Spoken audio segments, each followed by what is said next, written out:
Hello and welcome to BYJU'S Exam Prep IAS. I welcome you all to today's session of the daily quiz. Before we begin taking up today's important questions from the PIB and the Indian Express, a very important reminder once again. If you are looking for any kind of guidance in your UPSC preparation journey and want to talk to an expert, all that you have to do is fill up the form that is given in the pinned comment section or in the description of the video. Give us your details and one of our experts will reach out to you for a one-on-one counseling session where you can get all your question answers about your UPSC preparation journey. So don't delay, fill up that form right away and let us help you in achieving your goal. Now let's see what is the first question for the day. Dash Strait leads to the Red Sea and the Suez Canal, forming the shortest albeit narrow route to the Mediterranean Sea and beyond from the Arab Peninsula, Northeast Africa and the Arabian Sea. Fill in this blank. So which strait exactly are we talking about? If you have read world geography, it should not be a very difficult question for you to answer. Bab al Mandeb, Dardanelles, Sunda or the Strait of Hormuz. Now, why are we discussing this? The reason is that this area, specifically the Suez Canal route, is extremely important and significant right now. A huge amount of world trade passes through it. It is in the news because there have been certain attacks by the Houthi rebels from Yemen on the merchant ships, the commercial ships that are going through this area. In fact, the amount of cargo flowing through the Suez Canal has reduced considerably in the past few days, mainly because of all these attacks and threats from the Houthi rebels. And that is why this is a place that is in question. Also, this is one of those areas from which the UPSC asks questions very frequently. The answer here would be Bab al Mandeb. Bab al Mandeb is that strait that leads to the Red Sea and the Suez Canal and forms the short, narrow route to the Mediterranean Sea and beyond the Arab Peninsula. Just see this diagram for your understanding. So this is where Bab al Mandeb is.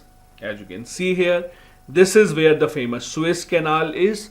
So the Suez Canal that joins the Mediterranean to the Red Sea, then comes Bab al Mandeb, the strait, then it opens up in the Gulf of Aden and then the Arabian Sea. The Strait of Hormuz is towards the north. This is where Strait of Hormuz is. As you can see, there's an article in the Indian Express newspaper today that the global crude oil flow from the Suez Canal has fallen because of the attacks that are being carried out by the Yemen Houthi rebels, and that is why a lot of nations seem to be impacted, but not India so far. Next, question number 2. Consider the following statements with regard to the issue of public stock holding at the WTO. First, public distribution programs of developing countries are included under trade distorting amber box measures that attract reduction commitments of WTO. Second, the WTO members cannot export food grains from public stock holdings. And third, the peace clause at the Nairobi WTO conference said that no country would be legally barred from food security programs even if the subsidy breach limits specified in the WTO agreements on agriculture. How many of these statements is or are correct? Now, at the WTO, public stock holding has always been a major cause of debate. Public stock holding simply means in a lot of developing countries, including India, the government buys a lot of crop from the farmers, store it with themselves to distribute to the poor people who can't afford it. That is called public stock holding.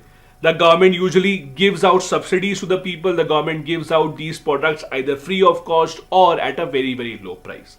Developed countries don't like it. They think it is distorting the trade. That is why there is a limit on how much subsidy can be given. For developing countries, they can give up to 10% subsidy. That is, for example, if the entire production of the year was $10 billion, the amount of subsidy that they can give is about $1 billion. For developed world, it is 5%. However, developing countries such as India say that their subsidy bill goes beyond the 10% limit, and that is why there is a major cause of concern. First statement is true. This is what public stock holding programs are. Second is also true. Any stock that the government of India has bought from the farmers to distribute to the poor people at a subsidized price, they cannot export that crop. It is just not allowed because it will distort international trade. Third is wrong because the peace clause that we are talking about, where the developing countries will get a window of relief, no one will file a case against them.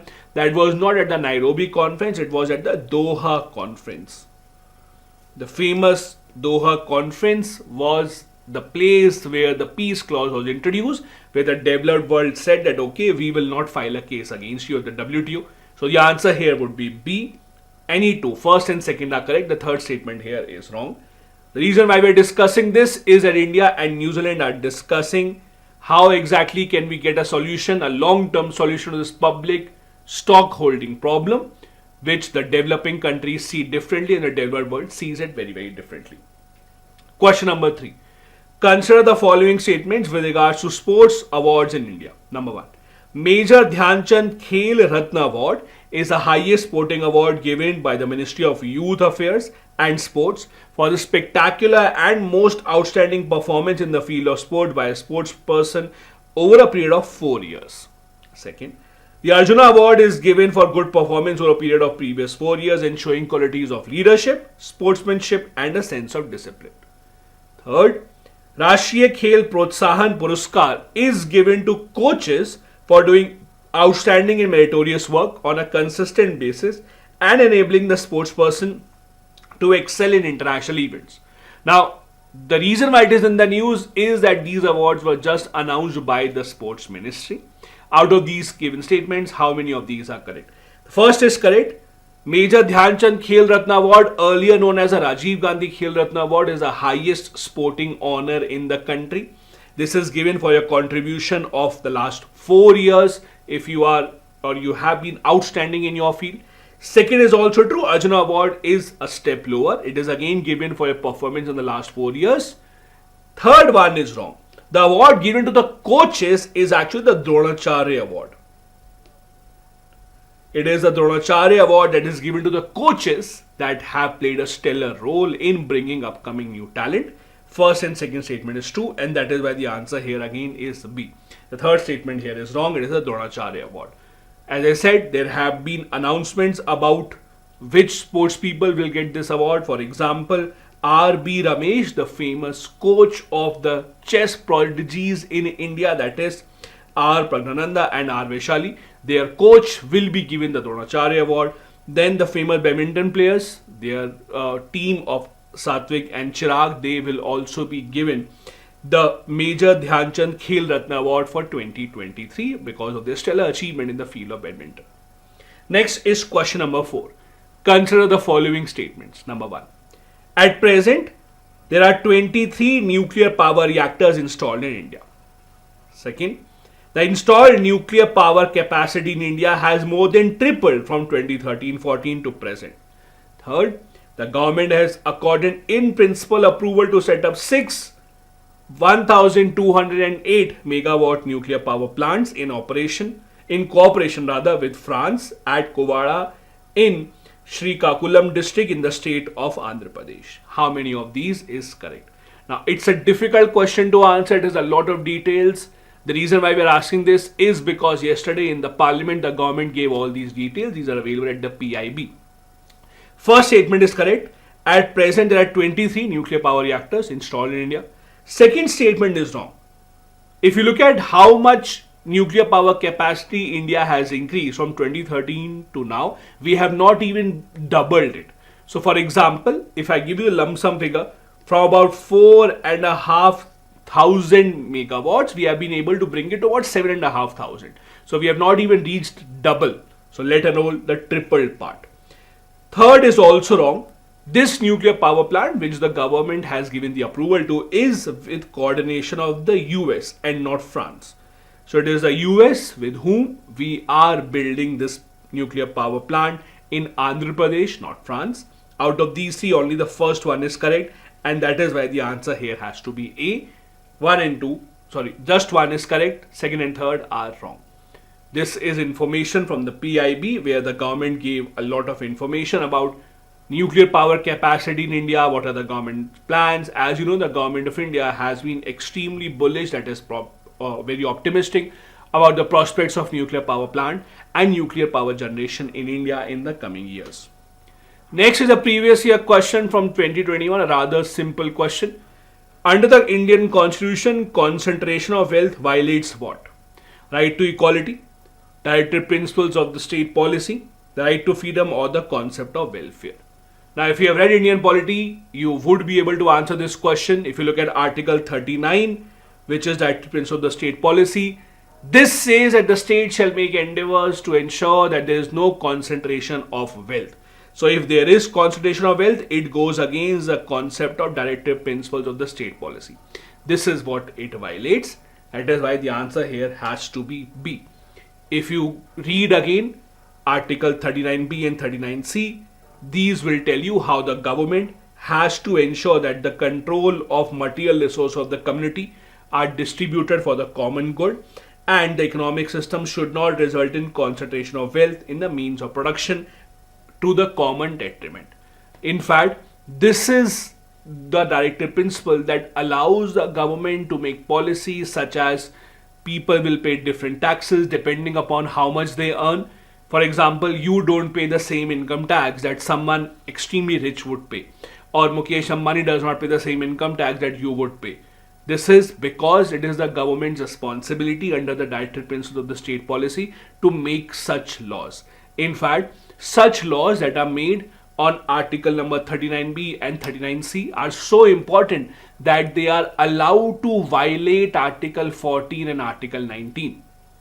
Again, these two articles are so important that any law made on them can violate Article 14 and 19. This is allowed. This is what is written in Article 31C.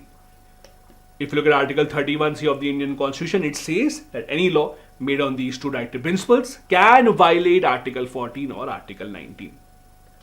Next, we have a fact of the day, and today we want to discuss the concept of greenwashing.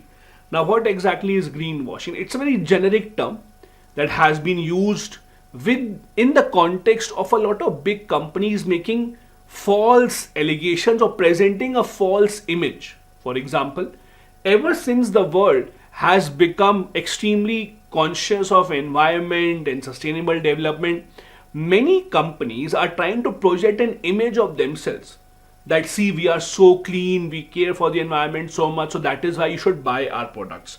That is what many companies are doing now, that they are trying to ensure that people buy their product because the people think that they are environmental friendly, while the truth is something very different. This is called greenwashing. So this is where a firm, or even governments in some cases, because when the governments at the global stage say that we are trying to achieve net zero, who knows what is the reality underneath? In fact, many developed nations allegedly say that China is also doing the same. While China promises we'll cut down on our emissions, in reality they will not do that. That is all greenwashing. So greenwashing is when companies or governments make a false impression that their products are environmental friendly. A lot of products now you go and buy in the market, they'll say our packaging is environmental friendly, we don't pollute the environment, we recycle everything. That's to create an impression on your mind that if you buy our products, you are also contributing to a cleaner environment. That is called greenwashing. Now what happened here is, why is it in the news? The famous Dutch, that is Netherlands Airlines KLM. This came in the news. The reason being that they were advertising that, see, our practices are extremely environmental friendly. Their campaigns were that, see, there is a lot of news about the airlines polluting the environment through their emissions, but in reality our practices are extremely sustainable. They were running these ads. In fact, their campaign was fly responsibly. That is, they were saying that our flights are much more environmental friendly, but it has been proven that there is no way that their specific flights can be environmental friendly while others are not. So there was action taken by the authorities saying that these ads were false and they should be taken down as soon as possible. In fact, if you look at the current number, that is how much pollution does the airlines cause around the world, it is said aviation industry makes up for 2.5% of all the CO2 emissions caused by humans. That is why there are a lot of criticism of celebrities who talk about environment, but they fly on their own private jet even when they have to travel to very small distances. This brings us to the end of today's session of the daily quiz. Again, reminding you, the Google form link is attached in the pinned comment section and in the description of the video. Click there, fill up the details, and our experts will get in touch with you for a one-on-one counseling session. Thank you so much for watching. Have a good day ahead. Bye-bye. Jai Hind.